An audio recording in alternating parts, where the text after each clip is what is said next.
দেখে নেব খেলার সময়ের শিরোনাম। বিসিবি নির্বাচনের অনিয়ম নিয়ে তদন্তের জন্য ক্রীড়া পরিষদে আবেদন তামিম ইকবাল সহ ভোট বর্জন করা ক্লাব কর্তাদের। বোর্ড ভেঙে দিতে প্রতিমন্ত্রীর কাছে অভিযোগ। ৭৬টা ক্লাবের মধ্যে ৫০টা ক্লাব এই বিষয়ে অবজেকশন জানিয়েছে। রাইট ওয়েতে যেভাবে করে প্রসেস মেনটেন করে যেসব জিনিস করার দরকার আমরা ঠিক ওই ওয়েতে যাচ্ছি। পাকিস্তান সিরিজ দিয়ে বিশ্বকাপে সরাসরি কোয়ালিফাই করার মিশন শুরু হচ্ছে বাংলাদেশের। সিরিজ জিতলেই র্যাঙ্কিংয়ে ৯-এ ওঠার সুযোগ টাইগারদের। নারী এশিয়ান কাপে গ্রুপে নিজেদের শেষ ম্যাচে উজবেকিস্তানের মুখোমুখি হবে বাংলাদেশ। কোয়ার্টার ফাইনালে যেতে কঠিন সমীকরণ লাল সবুজদের, ইতিহাস করতে চান অধিনায়ক আফ্রিদা। আমাদের এখানে হারানোর কোনো কিছু নয়। আমরা প্রথমবারের মতো এখানে কোয়ালিফাই করেছি, আমাদের দেশকে এখানে রিপ্রেজেন্ট করতে পেরেছি, এটা আমাদের কাছে অনেক গর্বের বিষয়। এবং নারী অ্যাথলিটদের নিরাপত্তা নিশ্চিতে দ্রুতই বিশেষ সেল গঠনের ঘোষণা যুব ও ক্রীড়া প্রতিমন্ত্রীর। ক্রীড়াক্ষেত্রে নারীদের জন্য সর্বোচ্চ সুবিধা দেওয়ার আশ্বাস।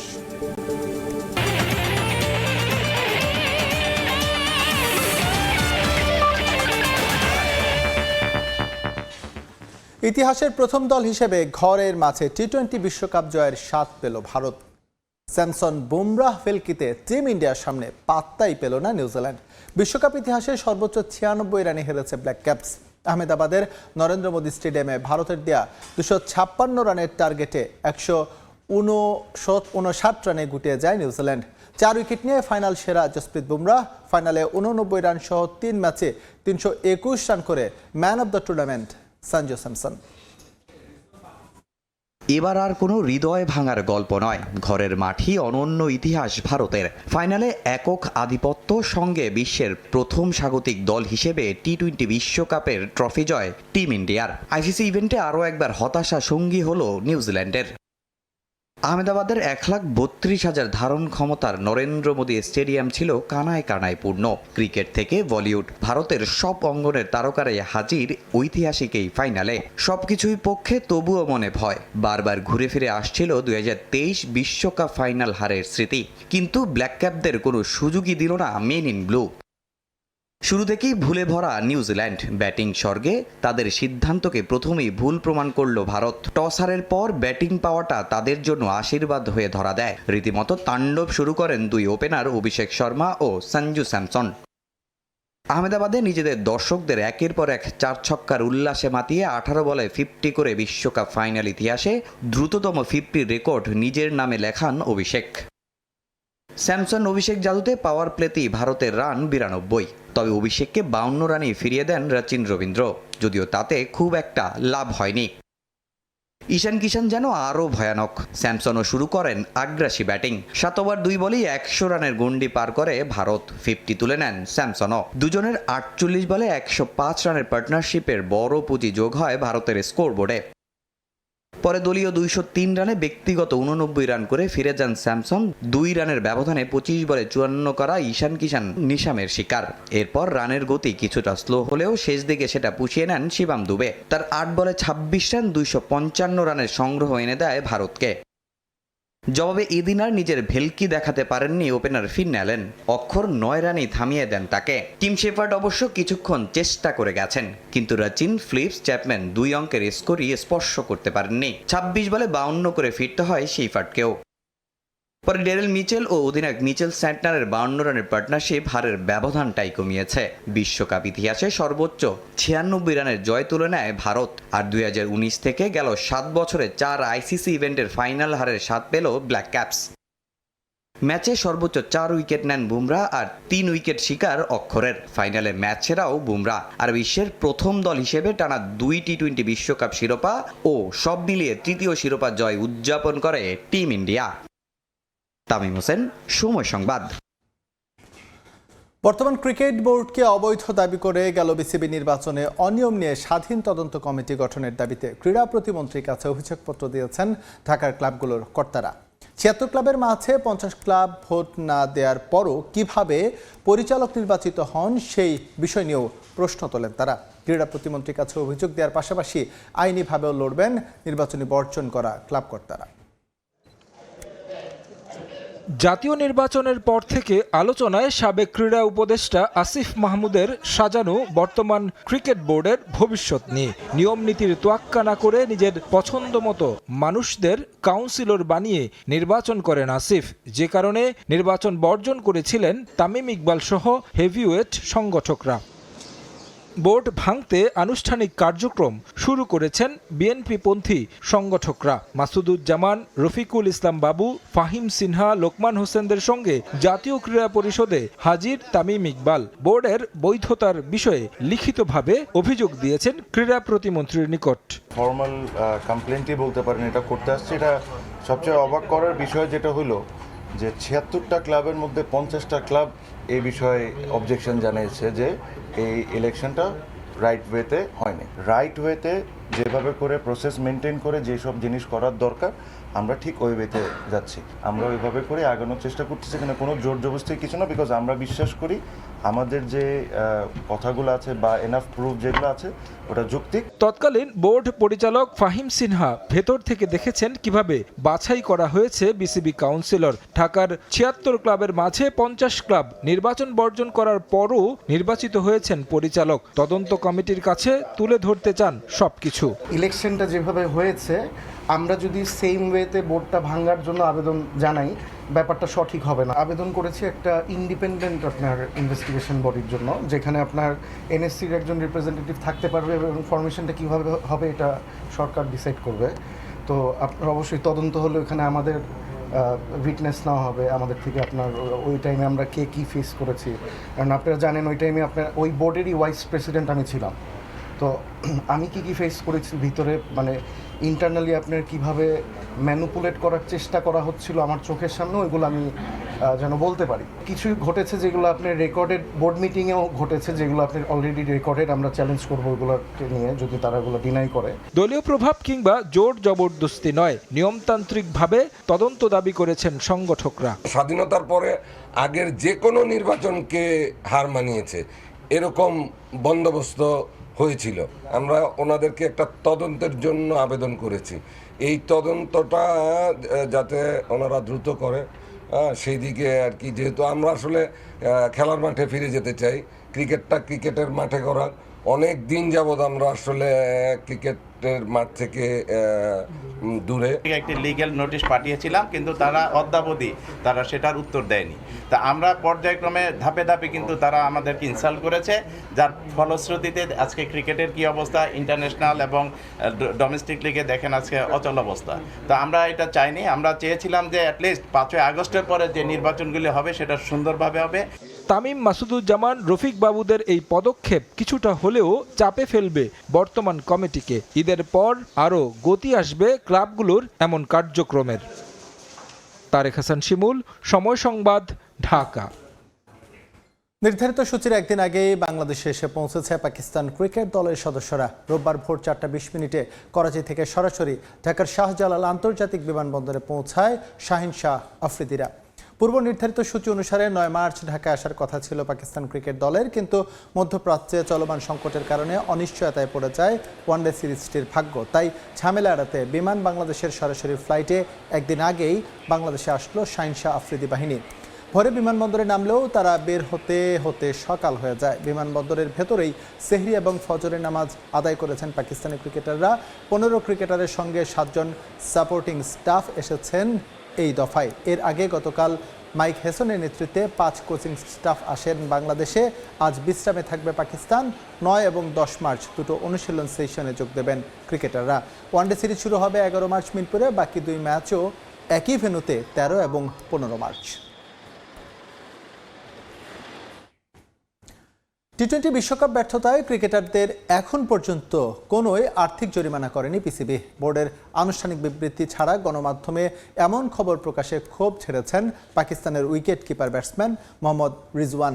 এছাড়া পিসিবি যদি এমন কোনো সিদ্ধান্ত নেয় সেটা হিতে বিপরীত হবে বলেও মনে করেন কিংবদন্তি ক্রিকেটার শাহিদ আফ্রিদি। টি-20 বিশ্বকাপ ব্যর্থতা মাথায় নিয়ে পাকিস্তান এখন বাংলাদেশে খেলবে 3 ম্যাচের ওয়ানডে সিরিজ। তবে এই সিরিজের চেয়েও পাকিস্তান ক্রিকেটে আলোচনায় এবারের বিশ্বকাপ স্কোয়াডের সদস্যদের জরিমানা প্রসঙ্গ। কথা ওঠে ক্রিকেটারদের কাছ থেকে বড় অঙ্কের অর্থ কেটে নেবে পিসিবি। এবার এ নিয়ে নীরবতা ভাঙলেন ক্রিকেটাররা। বিশ্বকাপের আগে কথার তুবড়ি ছোটালেও আসলে পাকিস্তানের পারফরমেন্স ছিল হতাশাজনক। সুপার 8 থেকেই বিদায় নিতে হয় তাদের। কিন্তু সমালোচনা বেশি হয়েছে গ্রুপ পর্বে ভারতের কাছে লজ্জাজনক হারে। ক্রিকেটারদের ওপর খেপেছে পিসিবিও। সেই রেস ধরে বিশ্বকাপ শেষ হওয়ার সঙ্গে সঙ্গেই গণমাধ্যমে খবর আসে প্রত্যেক ক্রিকেটারকে 50 লাখ রুপি করে জরিমানা করেছে পাকিস্তান ক্রিকেট বোর্ড, যা কিনা বিশ্বকাপ থেকে পাওয়া পারিশ্রমিকের চেয়েও বেশি। কিন্তু প্রশ্ন, এর সত্যতা কতটুকু? বিশ্বকাপ স্কোয়াডে না থাকলেও এবারে প্রসঙ্গ খোলাসা করলেন উইকেটকিপার ব্যাটসম্যান মোহাম্মদ রিজওয়ান। অনেকেই আমাকে এ ব্যাপারে জিজ্ঞাসা করেছেন, কিন্তু এখনো আনুষ্ঠানিকভাবে কিছু জানতে পারিনি। পিসিবি যদি 50 লাখ রুপি জরিমানার কথা আনুষ্ঠানিকভাবে জানাতো তাহলে আমি এ বিষয়ে মন্তব্য করতে পারতাম। আনুষ্ঠানিক বার্তা ছাড়া সংবাদ মাধ্যম কিভাবে এমন নিউজ করে, এটা সত্যি প্রশ্নবিদ্ধ।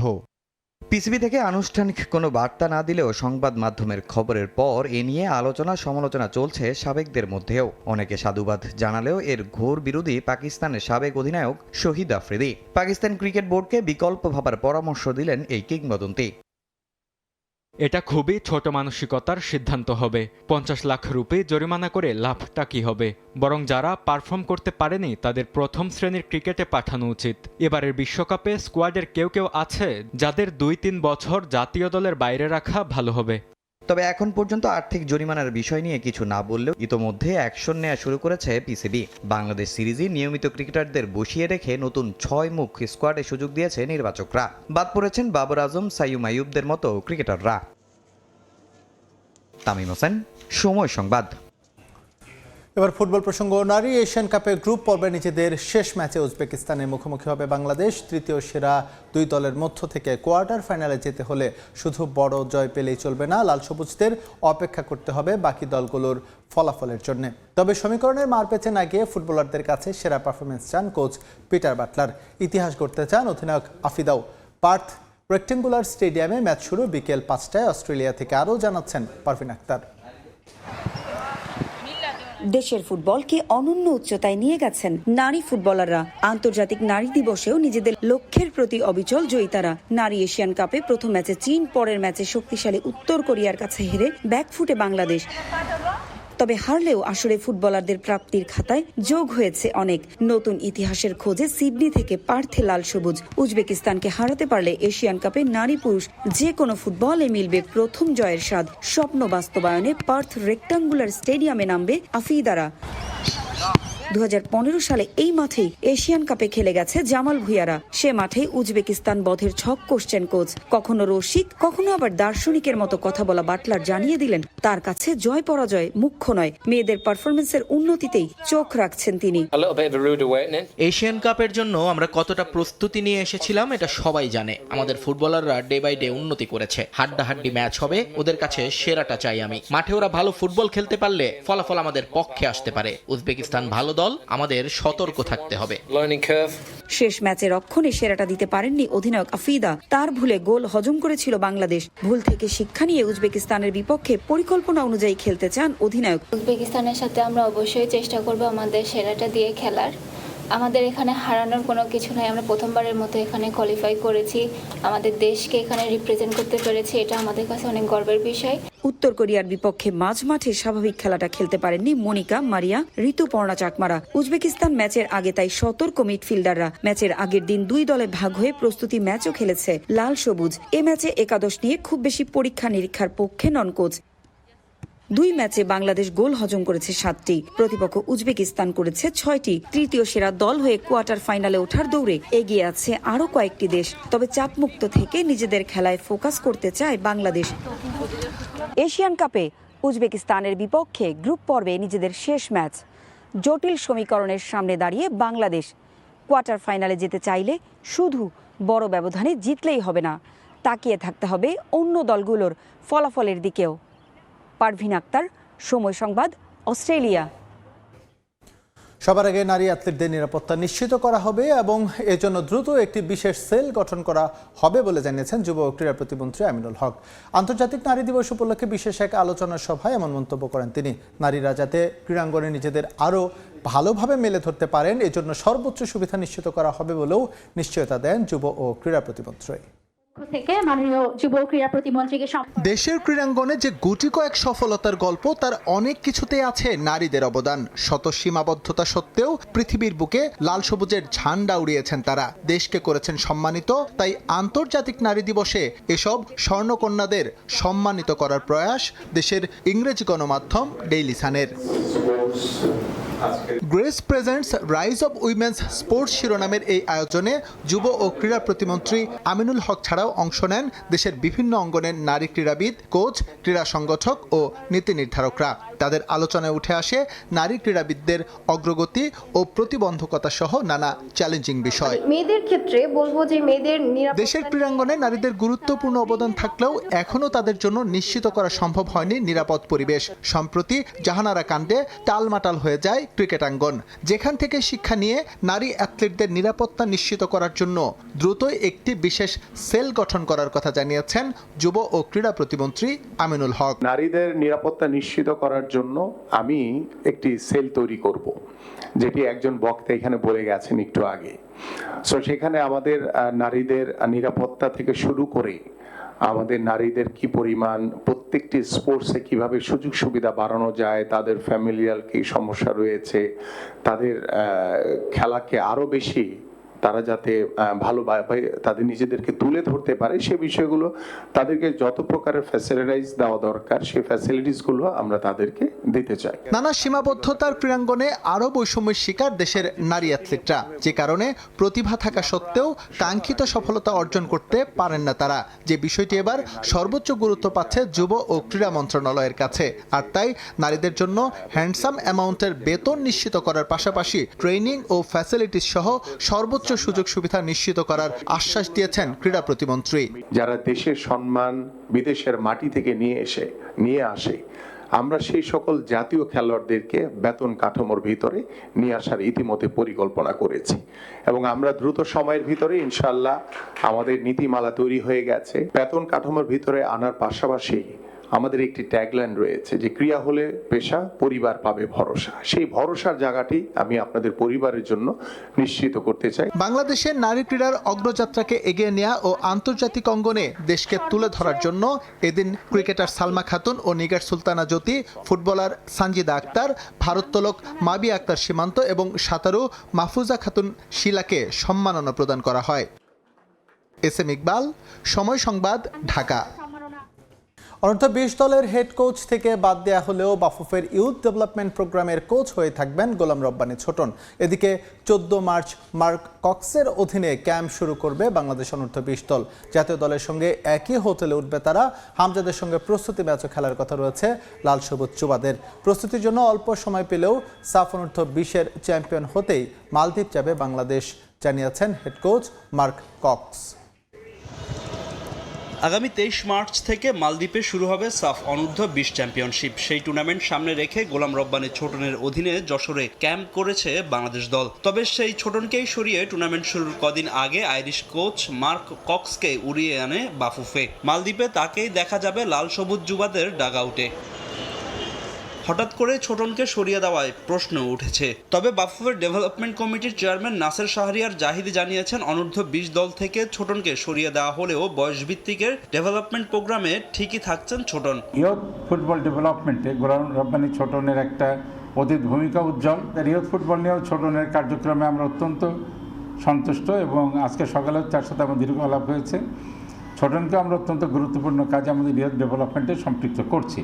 আগামী 14 মার্চ থেকে শুরু হবে অনূর্ধ্ব 20 দলের ক্যাম্প। এর ঠিক একদিন পরেই শুরু জাতীয় দলের ক্যাম্প। আর একই হোটেলে উঠবে 2 দল। মালদ্বীপ যাওয়ার আগে জাতীয় দল কিংবা দেশের শীর্ষস্থানীয় ক্লাবের সঙ্গে অন্তত 2টি প্রস্তুতি ম্যাচ খেলতে চায় অনূর্ধ্ব 20 দল। এরই মধ্যে চূড়ান্ত হয়েছে আবাহনী, বাকি ক্লাবের খোঁজে আছে বাফুফে। এই ক্যাম্পের জন্য মোট 6 জন প্রবাসী ফুটবলারকে ডেকেছে বাফুফে, যার মধ্যে সাড়া দিয়েছে 4 ফুটবলার। 14 তারিখে আমাদের ক্যাম্পে সব যোগ দিবে এবং আমাদের জাতীয় টিমের সাথে একই হোটেলে তারা থাকবে, যাতে ইন্টারাকশনটা ভালো হয়, প্রস্তুতিটা আরেকটু আমরা ভালো করতে পারি। ওরা যাওয়ার আগে আমরা চেষ্টা করছি আমাদের ন্যাশনাল টিম কিংবা প্রিমিয়ার লিগের যে কোনো টপ 2টা টিমের সাথে 2-3টা টিমের মানে টপ 5-এর ভিতরে যে অন্তত 2টা টিমের সাথে তাদেরকে প্র্যাকটিস ম্যাচ অ্যারেঞ্জ করতে।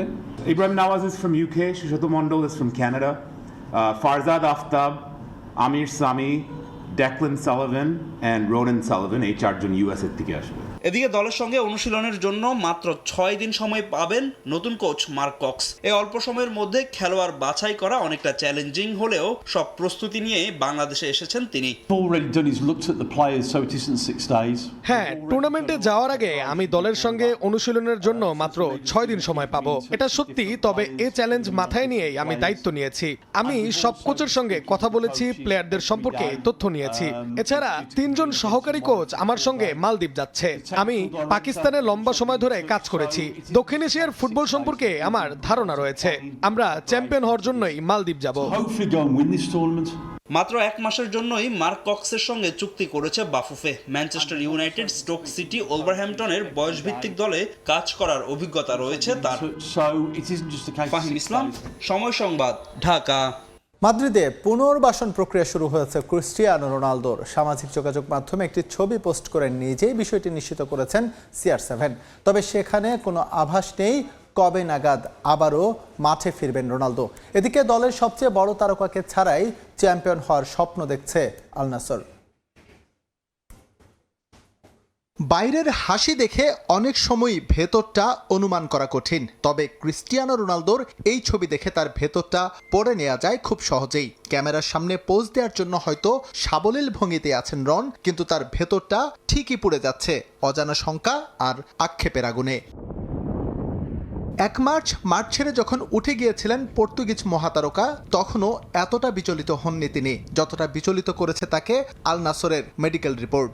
ইনজুরির ভয়াবহতা নিশ্চিত হওয়ার পর আর 1 মুহূর্তও দেরি করেননি রন। নিজের প্রাইভেট জেটে করে সোজা উড়াল দিয়ে এখন তিনি স্পেনের রাজধানীতে। রোনালদোকে ইনজুরি মুক্ত করতে মাদ্রিদে চেষ্টা চালিয়ে যাচ্ছেন একদল চৌকস চিকিৎসক। তারা কেউই তার ব্যক্তিগত ডাক্তার নন, তবে তাদের প্রতি পূর্ণ ভরসা আছে CR7-এর। সেটা রিয়াল মাদ্রিদে থাকার সময় থেকেই। চিকিৎসা বলতে আপাতত পূর্ণ সময় বিশ্রাম, সঙ্গে চলবে থেরাপি। কোনো অফিসিয়াল মাধ্যম নিশ্চিত না করলেও বিভিন্ন মহলে গুঞ্জন এই ধরনের ইনজুরি থেকে সেরে উঠতে ক্রিস্টিয়ানো রোনালদোর সময় লাগতে পারে অন্তত 4 সপ্তাহ, যার মানে দাঁড়াচ্ছে আল নাসরের হয়ে ম্যাচগুলো তিনি যেমন মিস করবেন, ঠিক তেমনি অনিশ্চয়তা আছে পর্তুগালের হয়ে 29 মার্চ মেক্সিকো এবং 1 এপ্রিলের মার্কিন যুক্তরাষ্ট্রের বিপক্ষে ফিফা ফ্রেন্ডলি নিয়েও। যদিও তাকে দলে পেতে শেষ মুহূর্ত পর্যন্ত অপেক্ষা করবেন বলেই আভাস দিয়েছেন রবার্তো মার্টিনেজ।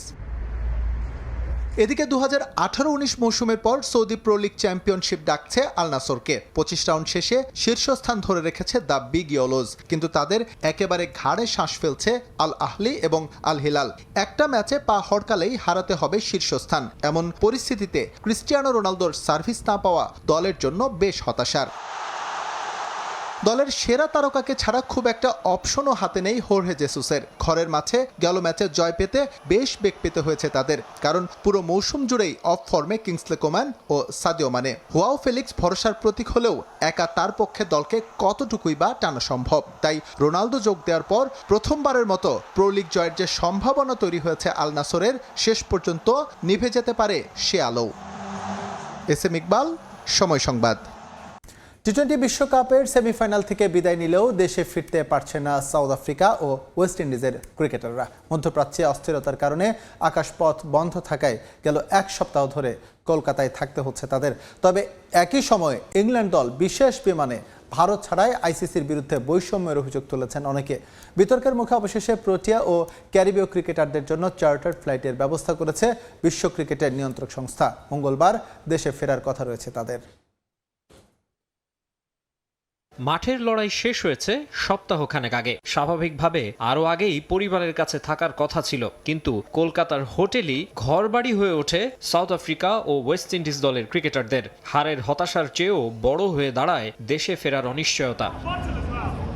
মূল সমস্যাটা ভূ রাজনৈতিক। মধ্যপ্রাচ্যে হঠাৎ শুরু হওয়া যুদ্ধাবস্থা আর আকাশপথের কঠোর নিষেধাজ্ঞায় বাতিল হয় নিয়মিত সব আন্তর্জাতিক ফ্লাইট। ফলে ভারত ছাড়ার কোনো নিরাপদ রুট খুঁজে পায়নি দুই দেশের ক্রিকেট বোর্ড। দীর্ঘ অনিশ্চয়তায় সামাজিক মাধ্যমে ক্ষোভ উগরে দেন ক্যারিবীয় কোচ ড্যারেন স্যামি। এক পোস্টে তিনি লেখেন, আমরা কি কেবল ক্রিকেটের পণ্য? যেভাবেই হোক বাড়ি ফিরতে চাই। তবে বিতর্কের আগুন লাগে অন্য কারণে। একই পরিস্থিতিতে থাকা ইংল্যান্ড দল সেমিফাইনালে হারার পরদিনই বিশেষ চার্টার্ড ফ্লাইটে লন্ডনে উড়াল দিয়েছে। অথচ কোনো এক অজানা কারণে এক সপ্তাহ পর্যন্তও প্রোটিয়া ও ক্যারিবীয়দের জন্য আইসিসি বিশেষ ব্যবস্থা করতে পারেনি। মজার বিষয় হলো ওয়েস্ট ইন্ডিজ ও সাউথ আফ্রিকার পর ইংল্যান্ড বাদ পড়েছে, কিন্তু তারাই আগে চার্টার্ড ফ্লাইটে দেশে ফিরেছে। সাউথ আফ্রিকা আর ওয়েস্ট ইন্ডিজ যখন অন্ধকারে, তখন ইংল্যান্ড কিভাবে আগে গেল? কিভাবে একটি দল অন্যদের চেয়ে এত বেশি প্রভাব খাটাতে পারে? শুধু ওয়েস্ট ইন্ডিজ সাউথ আফ্রিকার ক্রিকেটার কোচরাই নন, আইসিসির এমন পক্ষপাতমূলক আচরণে বিরক্ত খোদ ইংল্যান্ডের সাবেক অধিনায়ক মাইকেল ভনও। ইংল্যান্ড বৃহস্পতিবার বিদায় নিয়ে শনিবার চার্টার্ড ফ্লাইট পেয়ে গেল। ওয়েস্ট ইন্ডিজ গত রোববার বিদায় নিলেও কলকাতায় পড়ে থাকলো। সাউথ আফ্রিকাও তাই। এ ধরনের পরিস্থিতিতে সব দলের সঙ্গে একরকম আচরণ করা উচিত। শুধু আইসিসিতে যারা বেশি ক্ষমতা সেই বেশি সুবিধা পাবে এমনটা হওয়া উচিত না। যদিও আইসিসি বলছে লজিস্টিক সমস্যার কারণে এমন দেরি হয়েছে, তবে ক্রিকেটারদের এই বন্দি দশা টুর্নামেন্ট ব্যবস্থাপনার ওপর বড় এক প্রশ্ন চিহ্ন এঁকে দিয়েছে। শোনা যাচ্ছে মঙ্গলবার নিজ নিজ দেশে ফিরতে পারে সাউথ আফ্রিকা ও ওয়েস্ট ইন্ডিজের ক্রিকেটাররা। মাকসুম আলম খান, সময় সংবাদ। প্রায় 5 মাস পর ওয়ানডে ফরম্যাটে ফিরছে বাংলাদেশ ক্রিকেট দল। পাকিস্তানের বিপক্ষে হোম সিরিজ দিয়ে শুরু হচ্ছে টাইগারদের 2027 বিশ্বকাপে সরাসরি কোয়ালিফাই করার মিশন। এই সিরিজ জিতলে র্যাঙ্কিংয়ে এগিয়ে যাওয়ার সুযোগ থাকবে মিরাজের দলের। তবে হেরে গেলে কঠিন হবে বিশ্বকাপের পথ। বিস্তারিত প্রতিবেদনে। দীর্ঘদিন পর আন্তর্জাতিক ক্রিকেটে ফিরছে বাংলাদেশ দল। খেলোয়াড়দের জন্য যা স্বস্তির সঙ্গে চ্যালেঞ্জেরও। এই সিরিজ দিয়ে সরাসরি 2027 ওয়ানডে বিশ্বকাপে কোয়ালিফাই করার মিশন শুরু করছে মেহেদী হাসান মিরাজের দল। র্যাঙ্কিংয়ে বাংলাদেশ এই মুহূর্তে আছে 10 নম্বরে। আগামী বছরের 31 মার্চের মধ্যে শীর্ষ 8-এ থাকতে পারলেই মিলবে সরাসরি বিশ্বকাপের টিকিট। 2027 বিশ্বকাপ হবে সাউথ আফ্রিকা এবং জিম্বাবুয়েতে। স্বাগতিক হিসেবে এই দুই দল সরাসরি খেলবে। তবে স্বাগতিক দলগুলো শীর্ষ 8-এ থাকলে নবম ও দশম স্থানে থাকা দলও সুযোগ পাবে। সাউথ আফ্রিকা 8-এ থাকলেও নেই জিম্বাবুয়ে। তাই 10 নম্বরে থাকা বাংলাদেশের জন্য পথটা একটু কঠিনই। তবে পাকিস্তানের বিপক্ষে সিরিজের ফলাফলে বাংলাদেশের সামনে সুযোগ থাকছে র্যাঙ্কিংয়ে এগিয়ে যাওয়ার। এক নজরে দেখে নেওয়া যাক বর্তমান ওডিআই র্যাঙ্কিং। আইসিসি র্যাঙ্কিংয়ে বর্তমানে 76 রেটিং নিয়ে বাংলাদেশের অবস্থান 10, আর উইন্ডিজ 77 রেটিং নিয়ে আছে নবম স্থানে। 11 বছর পর বাংলাদেশের বিপক্ষে দ্বিপাক্ষিক ওয়ানডে সিরিজ খেলবে পাকিস্তান। 2015-তে হওয়া সবশেষ সিরিজেও জিতেছিল লাল সবুজ। এবার ঘরের মাঠে খেলা হয় কিছুটা এগিয়ে থাকবে মেহেদী মিরাজের দল। পাকিস্তানকে 3-0-তে হোয়াইট ওয়াশ করতে পারলে 81 রেটিং পয়েন্ট নিয়ে উইন্ডিজকে টপকে নবম স্থানে চলে যাবে বাংলাদেশ, আর ক্যারিবিয়ানরা নেমে যাবে 10-এ। সিরিজ জয়ের ব্যবধান 2-1 হলেও র্যাঙ্কিংয়ে এগিয়ে যাবে টাইগার্স, তবে সেক্ষেত্রে রেটিং হবে 79। আইসিসি র্যাঙ্কিংয়ে 4র্থ স্থানে আছে পাকিস্তান। বেশ কিছু নতুন মুখ নিয়ে আসা দলটার গায়ে তকমা আছে আনপ্রেডিক্টেবল। সিরিজে বাংলাদেশকে তারা 2-1-এ হারালে মিরাজের দল 10ম স্থানেই থাকবে, তবে কমে যাবে রেটিং। আর হোয়াইট ওয়াশ করলে 74 রেটিং হবে লাল সবুজদের। বিশ্বকাপে সরাসরি কোয়ালিফাই করার পথটা কঠিন হয়ে যাবে ফিল সিমন্স শিষ্যদের। বিশ্বকাপের আগে বাংলাদেশের সামনে আছে 23টি ওয়ানডে ম্যাচ। প্রতিটি ম্যাচই এখন বিশ্বকাপের সিঁড়ি, তাই কোনো প্রতিপক্ষকেই হালকা করে দেখার কোনো সুযোগ নেই। সাজিদ মুস্তাহিদ, সময় সংবাদ। নিউক্যাসল ইউনাইটেডকে টানা 4 ম্যাচ হারিয়ে এফএ কাপের কোয়ার্টার ফাইনাল নিশ্চিত করল ম্যানচেস্টার সিটি। গার্দিওলা বাহিনী জিতল 3-1 গোলে। জোড়া গোল করেছেন ওমর মামুশ। রাতের আরেক ম্যাচে লা লিগায় অ্যাথলেটিক বিলবাওয়ের বিপক্ষে কষ্টার্জিত জয় পেল ফুটবল ক্লাব বার্সেলোনা। ইয়ামাল ম্যাজিকা রিয়াল মাদ্রিদের সঙ্গে আবারও পয়েন্ট ব্যবধান 4-এ নিয়ে গেল কাতালোনিয়ানরা। সেন্ট জেমস পার্কে শুরুটা দুর্দান্ত হয়েছিল নিউক্যাসল ইউনাইটেডের, কিন্তু মৌসুম জুড়ে টানা 3 হারে বিপর্যস্ত নিউক্যাসল এদিনও দাপট দেখাতে পারেনি খুব একটা। শুরুতে আক্রমণে গতি থাকলেও যত সময় গড়িয়েছে ফিকে হয়েছে তাদের পারফরম্যান্স। গার্দিওলা বাহিনীর সামনে শেষ পর্যন্ত আর দাঁড়াতেই পারেনি ম্যাকপাইরা। 18 মিনিটে প্রথম গোলের দেখা পায় নিউক্যাসল ইউনাইটেড। টোনালির অ্যাসিস্ট থেকে দলকে লিড এনে দেন হার্ভি ব্রান্স, কিন্তু পিছিয়ে পড়তেই যেন হুঁশ ফিরে আসে সিটিজেনদের। 39তম মিনিটে আসে কাঙ্ক্ষিত গোল। জেরেমি ডকুকে আটকাতে গিয়ে তারা ভুলে যায় সেভেনিওর কথা। শেষ পর্যন্ত ব্রাজিলিয়ান উইঙ্গারের পা থেকেই আসে সমতাসূচক স্কোর। বিরতির পর খেলা শুরু হতে এগিয়ে যায় ম্যানচেস্টার সিটি। 47 মিনিটে দলকে প্রথমবারের মতো লিড এনে দেন ওমর মারমুশ। 65 মিনিটে আবারও দৃশ্যপটে হাজির এই মিশরীয় ফুটবলার। এবার নুনেসের অ্যাসিস্ট থেকে দলের হয়ে তৃতীয় এবং নিজের জোড়া গোল পূরণ করেন মারমুশ। বাকি সময় ঘুরে দাঁড়ানোর আপ্রাণ চেষ্টা করেও লাভ হয়নি নিউক্যাসলের। গতবারের রানার্স আপদের কোনো ঝামেলাতেই ফেলতে পারেননি তারা। শেষ পর্যন্ত সহজ জয়ে কোয়ার্টার ফাইনালে উঠে যায় ম্যানচেস্টার সিটি। রাতের আরেক ম্যাচে পয়েন্ট টেবিলের লড়াইয়ে এগিয়ে গেল বার্সেলোনা। বিলবাওয়ের সান ম্যামেস প্রতিপক্ষের জন্য বরাবরই দুর্ভেদ্য। বড় বড় দলগুলোর এখানে এসে শূন্য হাতে ফিরে যাওয়ার গল্প নতুন কিছু নয়। বার্সেলোনা তাই শুরু থেকেই ছিল সাবধানী, কিন্তু অতিরিক্ত সতর্ক হতে গিয়ে ম্যাচটাই হাতছাড়া হতে নিয়েছিল কাতালোনিয়ানদের। 71% বল পজিশন রাখলেও অন টার্গেটে শট ছিল মাত্র 2টা। সে তুলনায় 10টা শট নিয়ে 3টা টার্গেটে রেখেছিল অ্যাথলেটিক বিলবাও। প্রথমার্ধে পুরোটা সময় বল নিয়ে কারিকুরি দেখালেও প্রতিপক্ষের ডি বক্সে ফরওয়ার্ডরা ছিলেন নিষ্প্রভ। বিরতি থেকে ফিরে কিছুটা কৌশলী হওয়ার ফল পান হ্যান্সি ফ্লিক। 68 মিনিটে রেডলক ভাঙেন বার্সার প্রাণ ভোমরা লামিনে ইয়ামাল। পেদ্রির অ্যাসিস্ট থেকে ফার পোস্ট কর্নারে গোল করেন এই স্প্যানিশ। বাকিটা সময় ম্যাচে ফিরতে চাইলেও আর পারেনি বিলবাও। এ জয়ে রিয়াল মাদ্রিদের চেয়ে 4 পয়েন্টে এগিয়ে গেল বার্সেলোনা। নিয়ন মোহাইমিন, সময় সংবাদ। লিওনেল মেসির সঙ্গে তুলনা করার মতো কেউই নেই ফুটবল বিশ্বে এবং তিনি সর্বকালের সেরা ফুটবলার, এমন মন্তব্য করেছেন স্পেনের বিশ্বকাপ জয়ী স্ট্রাইকার ডেভিড ভিয়া। তার ফুটবল দর্শন অন্যরকম এবং সেটা মেসি আর্জেন্টিনাকে মোটামুটি একাই 2022 বিশ্বকাপ জিতিয়ে প্রমাণ করেছেন বলেও মন্তব্য করেন সাবেক বার্সেলোনা তারকা।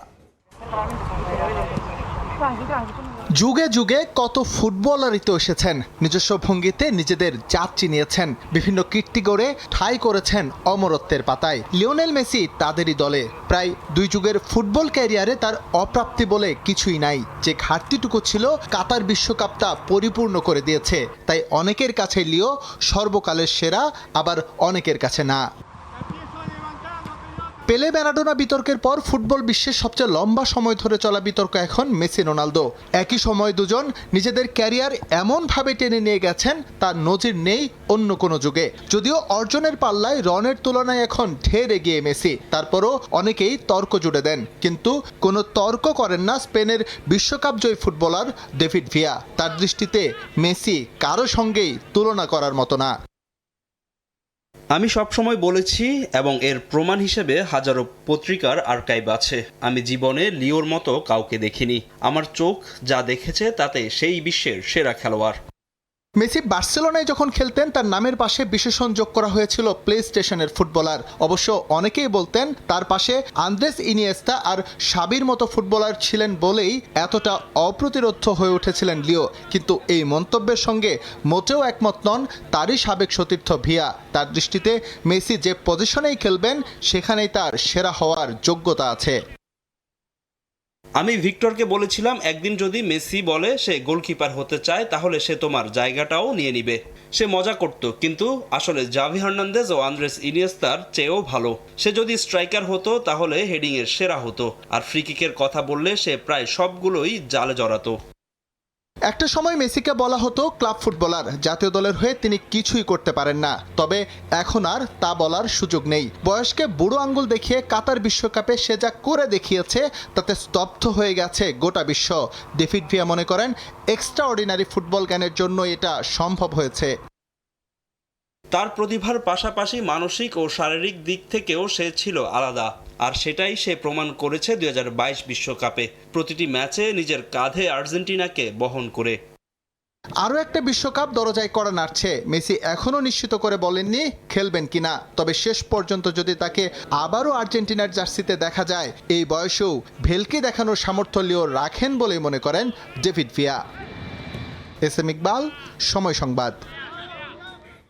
সিডনিতে প্রবাসী বাংলাদেশি শিক্ষার্থীদের মিলন মেলায় পরিণত হয় এক ইফতার আয়োজন। বাংলাদেশের student community United we are stronger এর উদ্যোগে তৃতীয়বারের মতো আয়োজিত এই ইফতার মাহফিলে অংশ নেন শহরের বিভিন্ন বিশ্ববিদ্যালয়ের অধ্যয়নরত প্রায় ৩ শতাধিক শিক্ষার্থী।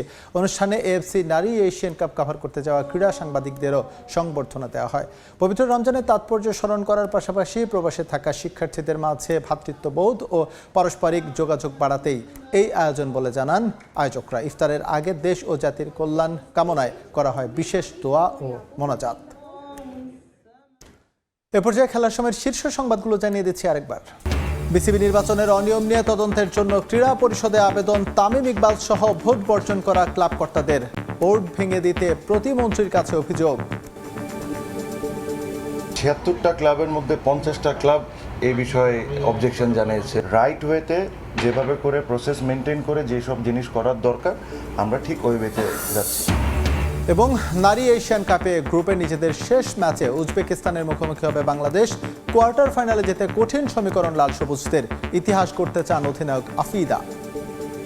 আমাদের এখানে হারানোর কোনো কিছু নাই, আমরা প্রথমবারের মতো এখানে কোয়ালিফাই করেছি, আমাদের দেশকে এখানে রিপ্রেজেন্ট করতে পেরেছি, এটা আমাদের কাছে অনেক গর্বের বিষয়।